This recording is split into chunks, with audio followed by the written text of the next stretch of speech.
सबको डॉक्टर गजानंद आर्य का नमस्ते। डॉक्टर गजानंद आर्य शास्त्री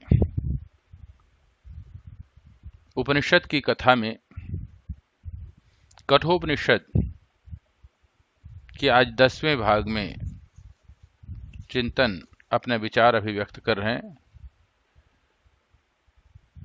यमराज और नचिकेता दोनों में संवाद हो रहा है। यमराज नचिकेता को समझा रहे हैं कि ब्रह्म ज्ञान क्या है। उसके विषय में वो बताते हैं, मनसे वेदम अव्याप्तम नेह नानास्ति किंचन मृत्यो स मृत्युम गच्छति यह नानेव पश्यति। शुद्ध मन से ही यह परमात्म तत्व प्राप्त किए जाने योग्य है। इस जगत में परमात्मा के अतिरिक्त अन्य कुछ भी नहीं जो इस जगत को अनेक की भांति से देखता है। वह मनुष्य मृत्यु से मृत्यु को प्राप्त होता है, अर्थात बार बार जन्मता और बार बार मरता है। यमराज ने नचिकेता को यह बताते हुए कहा, मन में ही सर्वस्व है।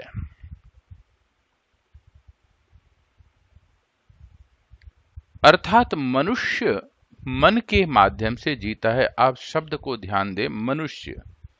मनुष्य इसलिए कहते हैं क्योंकि मन शब्द है पहला। मन जो मन में जीता है, मन में ही रहता है, अपनी ही विचारधाराओं में या बाहर की विचारधाराओं से एकत्रित करता है और उसे अपने मन में पिरोता है और उसी से जीता है। इसीलिए उसे मनुष्य कहते हैं। मनन करने वाला प्राणी, चिंतन करने वाला प्राणी।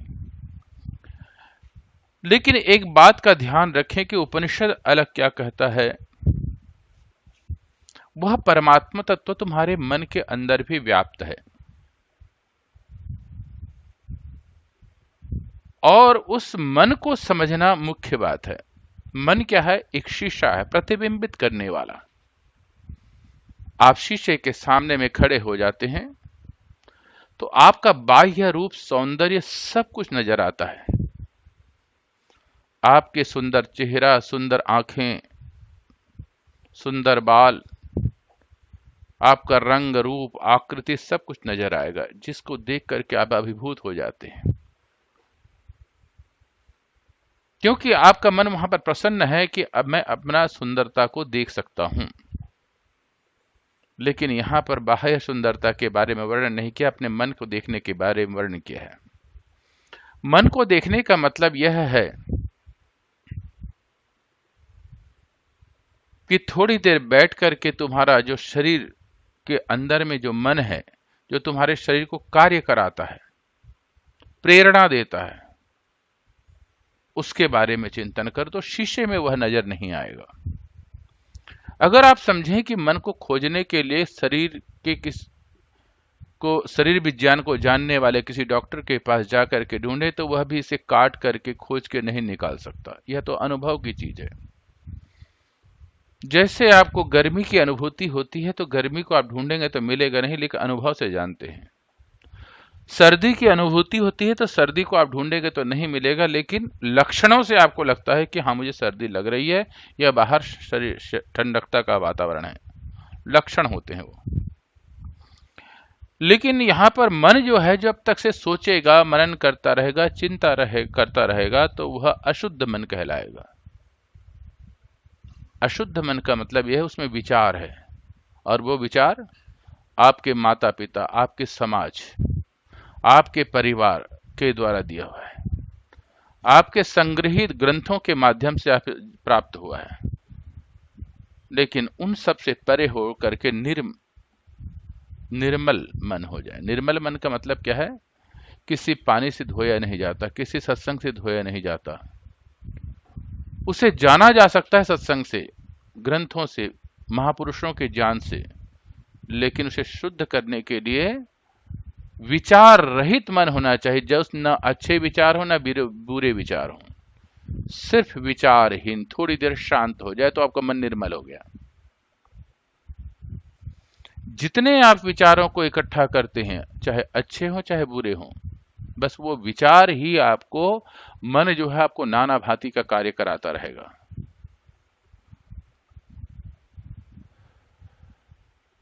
और इसी मन के अंदर ही धर्म है, अधर्म है, नीति है, अनीति है, कामना है, वासना है, लोभ है, लालच है। अगर आपका मन वासना से युक्त है तब आपके शरीर में वासना उत्पत्ति होगी, और अचानक किसी कारणवशात मन में वैराग्य जाग गया, दुख जाग गया, परेशानी जाग गई, तो शरीर की वासना स्वतः ही समाप्त हो जाती है, तत्काल ही समाप्त हो जाती है। नीति और अनीति मतलब कैसे अच्छा कर्म करते हैं, कौन से बुरे कर्म है करें, ये सारे के सारे आपके मन के अंदर व्याप्त है। आप जिस कुल में जहां पर पढ़े हैं, पैदा हुए हैं, या जहां को मानते हैं, वो आपका धर्म है, और बाकी सबको सिखाया गया कि वो अधर्म है। धर्म और अधर्म सब कुछ मन के अंदर व्याप्त है, बाहर का तो रंग रूप आकृति दिखावा मात्र है। अगर सभी को एक तरीके का वस्त्र पहना दिया जाए, अगर सभी मनुष्यों को एक तरह से बाह्य रूप दिया जाए, चाहे वह बालों का हो, चाहे रंग रूप आकृति का हो, सब एक से दिखेंगे दूर से, लेकिन सबका मन भिन्न भिन्न होगा। जो जहां खड़ा होगा, जहां बैठा होगा, जहां विचार कर रहा होगा, वो सब भिन्न भिन्न होंगे। तो दर्पण से आपका अस्तित्व नहीं दिखता, अस्तित्व दिखेगा आप बैठ करके शांत होकर के जब मन को देखेंगे तो।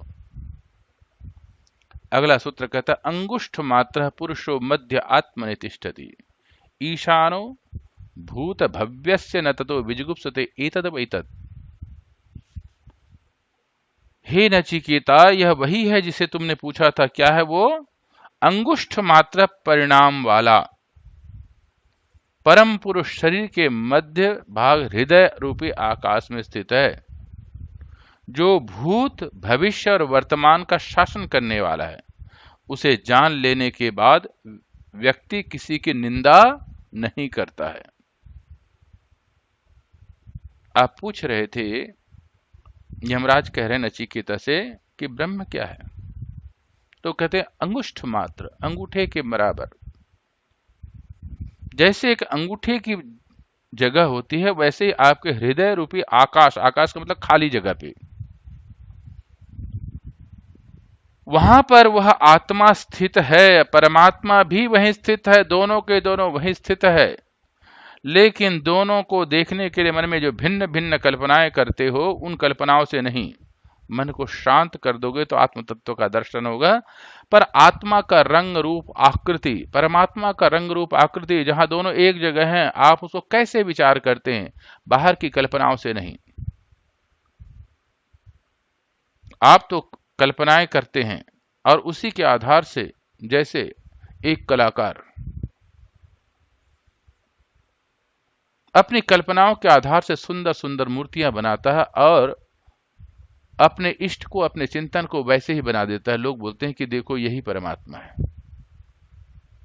यही ईश्वर का रूप है। जैसे शिव का रूप है, विष्णु का रूप है, कल्पित रूप है, लेकिन असली रूप तो अंगुष्ठ मात्र का मतलब यह है, जैसे दिया जलता है, दिया जलते हुए दिए जैसे प्रकाश देता, प्रकाश को आप बाहर से अनुमान तो लगा सकते हैं कि इतना लंबा, इतना चौड़ा और इतने क्षेत्र में यह प्रकाश दिया जल रहा है, इसीलिए उतना उसका प्रकाश आ रहा है। लेकिन उस प्रकाश को आप जब हाथों से पकड़ना चाहेंगे, उस दिए के लौ को आप हाथों से पकड़ना चाहेंगे, तो उसका रंग रूप आकृति सब गायब है। बस उसकी अनुभूति होगी कि हाँ, जला दिया आपको। इसी प्रकार से जब उपनिषद में अंगुष्ठ मात्र कहा है, तो एक प्रकाश के बारे में बात किया है, जो कि आपके हृदय रूपी आकाश में प्रकाशित कर रहा है। उसी के प्रकाश से आपके अंदर का प्रकाश है। अगर किसी के पास बैठने को आपको सुखद अनुभूति है, तो उसका प्रकाश ज्यादा प्रकाशित है। अगर किसी के पास बैठने पर आपको अनुचित महसूस होता है, अच्छा नहीं लगता है, तो समझ लेना उसकी लौ कमजोर हो गई है, उसमें से धुआं निकल रहा है। और धुआं क्या है? अहंकार का धुआं। धुआं क्या? लोभ का, लालच का, स्वार्थ का, वासना का धुआं निकल रहा है, जिसकी वजह से उसके शरीर से वो विकिरण नहीं निकल रहे हैं जिसको मनुष्य जाकर के आनंद की अनुभूति प्राप्त करे, या बैठना चाहे, मिलना चाहे, बात करना चाहे। उसके लिए आपको क्या करना पड़ेगा? एक प्रकाश को जगाना पड़ेगा, और वो कहाँ? हृदय स्थान पर, अर्थात हम वहां पर ध्यान केंद्रित करें। मुझे इस प्रसंग पे बड़ा सुंदर सी कथा याद आती है। एक कुशल मूर्तिकार था, बहुत सुंदर मूर्तियां बनाता था। एक बार एक संत नुमा व्यक्ति उधर से जाते जाते उसके माथे पर देखा कि ये तो बड़ा कुशल मूर्तिकार है, इतना सुंदर मूर्ति बनाता है जैसे मूर्ति बोल पड़ रही हूं। बड़ा अद्भुत विद्वान था वह। मूर्तिकार से कहा कि मूर्तिकार, इतने सुंदर रूप वाले मूर्ति बनाते हैं तो कितने कमा लेते हो? बोलते हाँ, घर चल जाता है। मूर्तिकार ने बड़े विनम्रता पूर्वक जवाब दिया, परिवार में कितने सदस्य हैं? तो उसने गिना दिया, परिवार में 5 सदस्य हैं। उम्र क्या हो गई? तो उसने कहा कि लगभग 60-70 वर्ष के बीच का हूं मैं। मुझे नहीं पता, बस मैं तो अपने काम में लगा रहता हूं। उसने उसकी तरफ मुस्कुरा करके कहा कि हे मूर्तिकार, बस 1 महीने के बाद आपकी मौत हो जाएगी। इतना सुनते ही मूर्तिकार घबरा गया।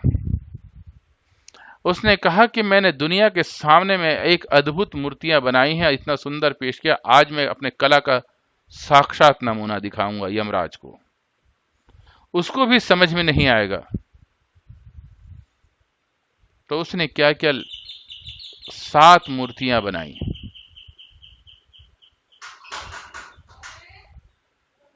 और हूबहू अपनी तरह दिखने वाला। ऐसा लग रहा था कि जैसे मूर्तिकार बोल पड़ा हो। और एक जगह बीच मूर्तियों के बीच में खुद खड़ा हो गया। जब वह महीना का आखिरी दिन आया, जिस दिन उसकी मृत्यु की तिथि बताई गई थी, सचमुच यमराज आ गए। यमराज भी आश्चर्यचकित हुए।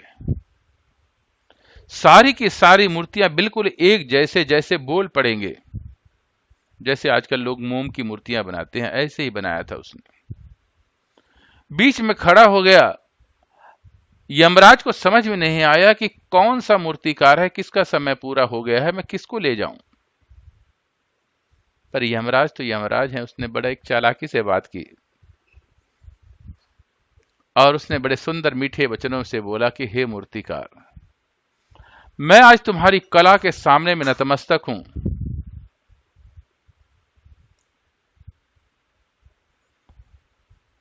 और मुझे यह समझ में नहीं आता कि कौन सी मूर्ति, बस इतना एक छोटी सी कमी आप छोड़ गए।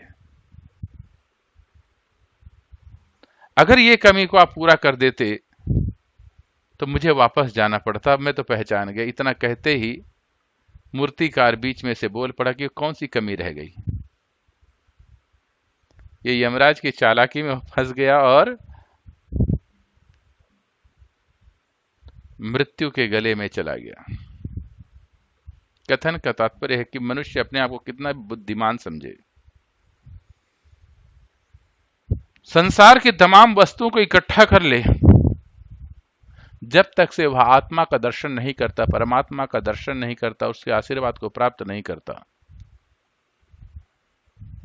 तब तक से वह जीवन का वह परम आनंद को प्राप्त नहीं कर सकता। और ये बात जरूर है कि भूत का मतलब जो बीत चुका, भविष्यत का मतलब जो होने वाला है, वर्तमान जो हो रहा है, तीनों को वो देखता है, तीनों को वो जानता है।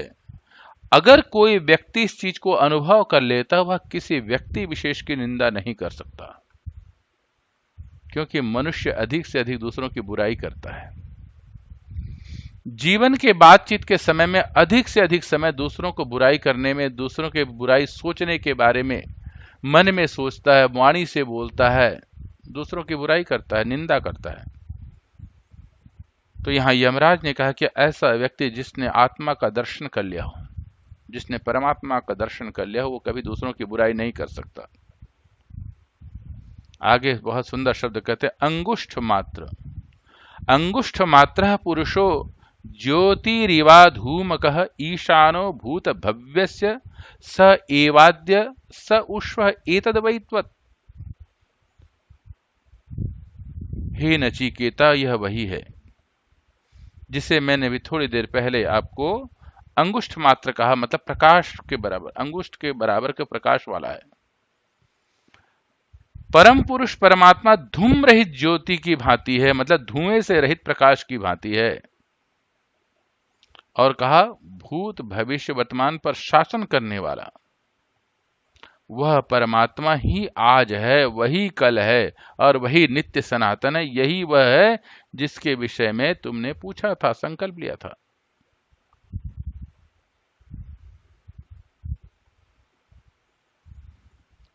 इस बात का ध्यान रखना आवश्यक है, क्योंकि जब मनुष्य को यह कहा कि अग्नि की तरह है, तो भौतिक अग्नि की कल्पना कर बैठता है। जैसे आप हवन करते हैं, जैसे आप दिया जलाते हैं, जैसे चूल्हा जलाते हैं, तो सबसे पहले धुआं निकलता है और असली अग्नि बाद में प्रकट होता है। लेकिन इसमें कहा धूम्र रहित, धुआं रहित। वो सिर्फ प्रकाश है, सिर्फ ज्योति है। लंबी गहरी सांस के साथ बैठ करके हुंकार ओमकार की नादी करें। पहले वाणी से, फिर नाक से, फिर बिना आवाज के।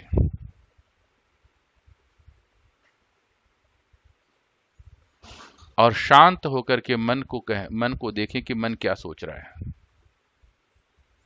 फिर थोड़ी देर के बाद मन से कहें कि जितने भी तुम्हारी चिंताएं हैं, जितने भी अच्छे और बुरे दोनों ही विचार हैं, उन सबको बांध के थोड़ी देर के लिए बाहर रख दो।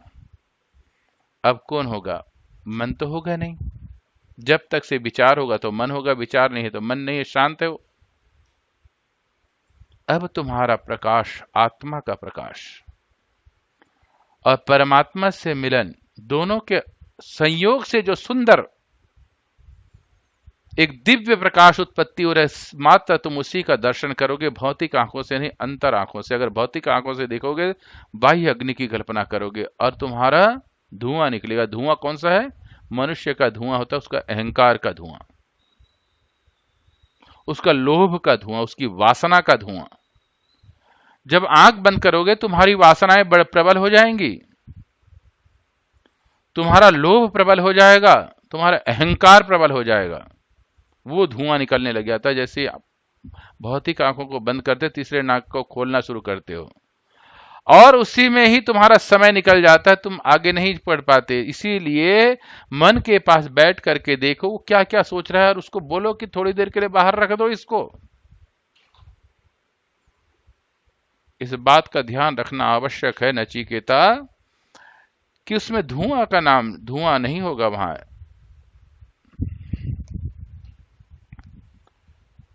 ये जो अंगुष्ठ शब्द है और धुआं शब्द है, शाब्दिक व्यंजना है। मतलब उपनिषदकार यमराज इससे व्यंजना करते हुए कहते हैं कि तुम प्रकाशवत हो, तुम्हारी आत्मा प्रकाश है। तुम अपनी साधना से, तुम अपने ध्यान से उस प्रकाश को देखो। आगे क्या कहते हैं? यथोदकम दुर्गे वृष्टम पर्वतेषु विधावती एवं धर्मान पृथक पृथक पश्यस्तावेन अनुधावती। जिस प्रकार ऊंचे शिखर पर बरसा हुआ जल पहाड़ के नाना स्थलों में चारों ओर चला जाता है, उसी प्रकार भिन्न भिन्न धर्मों से युक्त देव, असुर, मनुष्य आदि को परमात्मा से पृथक देखकर उसका सेवन करने वाला मनुष्य उन्हीं के पीछे दौड़ा रहता है, अर्थात उन्हीं के शुभ अशुभ लोकों में नाना ऊंच नीच योनियों में भटकता रहता है। बहुत सुंदर उदाहरण दिया है। जैसे पहाड़ की चोटी पर जब वर्षा होती है, तो वर्षा होने पर वर्षा तो एक ही जगह हुई, लेकिन उसकी धाराएं भिन्न भिन्न हो गई।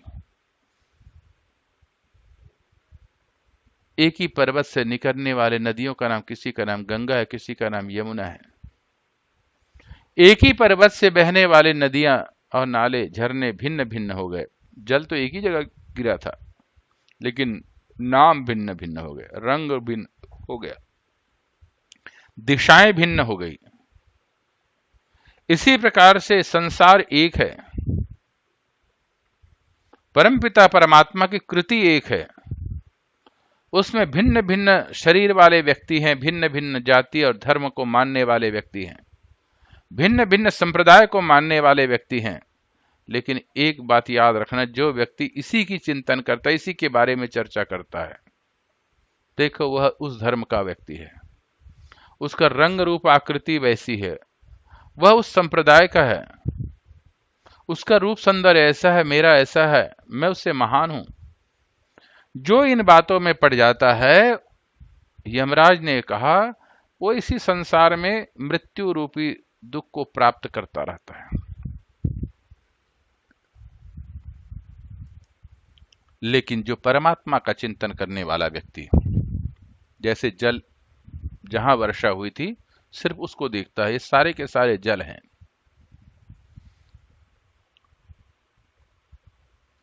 तो अपने ऊर्ध्व दृष्टि के लिए बात की है, और ये भी बात कही है कि जल की तरह तुम तरल हो जाओ। मनुष्य रुक गया है, किसमें रुका हुआ है? अपने अहंकार में।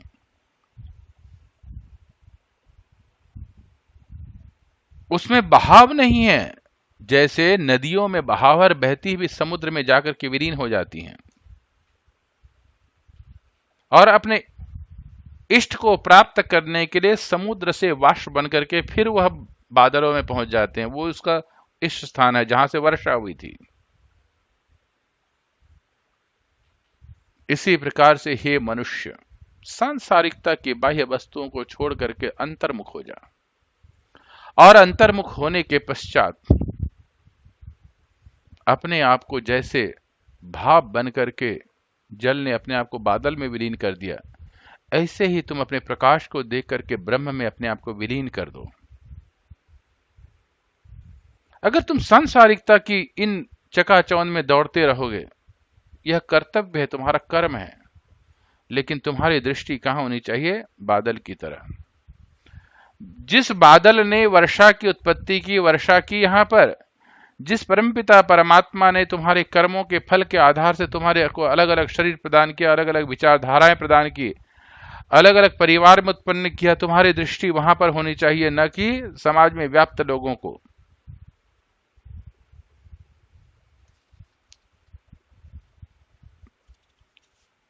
इसीलिए कहा, साधना से प्रेम के प्रवाह में प्रवाहित हो जाओ। किसके प्रेम में? परमात्मा के प्रेम में। यथोदकम शुद्धे शुद्धम आसक्तिम तादृगेव भवति एवं मुनिर्विजानत आत्मा एवति भवति गौतम। यहां पर यमराज नचिकेता से कहते हैं, हे गौतम वंशी नचिकेता, जैसे वर्षा का शुद्ध जल अन्य निर्मल जलों में मिलकर वैसा ही हो जाता है, उसी प्रकार परमेश्वर को जानने वाले संत जन की आत्मा परमेश्वर हो जाती है, परमेश्वरमय हो जाती है। यह बात नचिकेता को बहुत अच्छे तरीके से समझाते हैं, और हर मनुष्य के लिए यह संदेश है। जैसे वर्षा का बूंद जल पहले से विद्यमान जल में अगर वो गिरता है तो अपने आप का अपना अस्तित्व खो जाता है। अगर मान जाओ तालाब का पानी हो, या नदी का पानी हो, या समुद्र का पानी हो, उसमें जल का कोई बूंद गिरे तो वह रूप परिवर्तन कर लेता है, उसी तरीके से हो जाता है, जल जल की तरह हो जाता है। इसीलिए कहा, तुम्हारी आत्मा जब परमात्मा के पास जाकर के परमात्मय हो जाता है, उसके प्रकाश में अपने आप को अभिभूत कर देता है,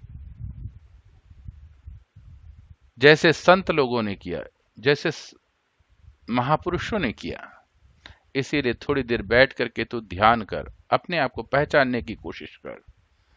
जिस दिन अपने प्रकाश को देख लेगा, अपने आप को पहचान लेगा, किसके माध्यम से? साधना के माध्यम से, तप के माध्यम से। और साधना और तप करने की विधि क्या है? जीवन के 24 घंटे में से सिर्फ 10 मिनट से लेकर आधा घंटा अपने लिए निकालें। किस लिए? उस प्रकाश को देखने के लिए, उस ज्योति को देखने के लिए, अपने आप को अनुभव करने के लिए मैं क्या हूं। मेरे धुएं को समाप्त करने के लिए प्रकाश को ही व्याप्त रहे। मेरे शरीर के विकिरणों में सौंदर्य व्याप्त हो जाए, इसके लिए थोड़ी देर समय निकालो। तो यमराज ने नचिकेता को संदेश देते हुए कहा, एतद वही तत्, यही वह है जिसके लिए तुम प्रश्न कर रहे थे। चलिए सभी लोग मिलकर के ओमकार का नाद करें। सबसे पहले वाणी से, फिर नाक से, फिर शांत होकर के, और उस परमात्मा तत्व में थोड़ी देर अपने आप को विलीन कर दें। उससे पहले अपने सांसों पर ध्यान दीजिए कि मैं कैसे सांस ले रहा हूं, मेरे सांस की गति क्या है। लंबे गहरे सांस 3 बार लेकर के ओमकार की नाद मेरे साथ प्रारंभ कर सकते हैं। ओम।